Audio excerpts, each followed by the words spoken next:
Malam itu, hujan turun deras. Rika, gadis kecil berusia 9 tahun duduk di depan jendela menunggu. Jam sudah menunjukkan pukul 9 malam. Ibunya sudah tertidur di sofa, lelah menunggu yang sama, ayah Rika.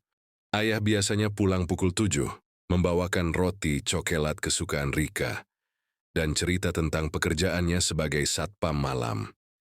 Tapi sejak 2 minggu lalu, ayah tak pernah pulang tepat waktu.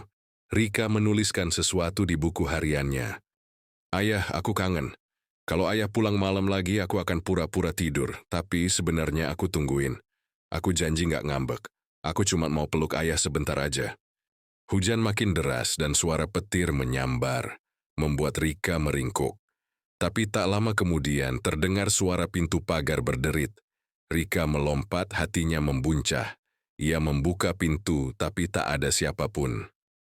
Lalu suara langkah kaki terdengar, pelan berat seolah membawa dunia di pundaknya, bukan ayah. Tetangganya Pak Darto berdiri di sana, wajahnya muram. Di tangannya ada sebuah topi satpam. Rika, katanya pelan. Ayahmu, ada kecelakaan 2 minggu lalu waktu pulang kerja.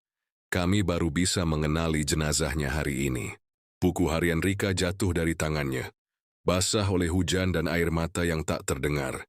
Beberapa hari setelah pemakaman, Rika duduk di kamarnya, memeluk buku hariannya yang sudah kusam dan lembab. Ia membuka halaman terakhir yang sempat ia tulis, menatap kalimatnya sendiri seolah berharap waktu bisa diputar ulang. Jauh lalu, ia mengambil pensil dan menulis, Ayah, maaf ya, aku nggak sempat peluk ayah terakhir kali, tapi aku janji akan tetap jadi anak baik. Aku akan jaga ibu, seperti yang ayah janjikan dulu. Tidurlah yang tenang. Yah, pulangnya udah cukup jauh. Malam itu, Rika menutup jendela. Bukan karena ia berhenti berharap, tapi karena ia tahu ayahnya sudah benar-benar pulang. Ke rumah terakhirnya, ke damai yang tak lagi terlambat.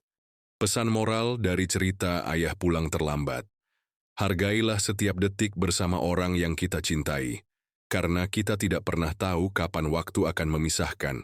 Kadang kita menunda pelukan, menahan kata sayang, atau marah karena hal kecil, tanpa menyadari bahwa kehadiran seseorang bisa hilang dalam sekejap. Cerita ini mengingatkan kita bahwa kehilangan sering datang tanpa tanda, dan penyesalan selalu datang terlambat. Terima kasih sudah mendengarkan cerita ini. Kehilangan memang tak pernah datang dengan pemberitahuan. Karena itu, sebelum semuanya terlambat, peluk orang-orang yang kamu sayangi.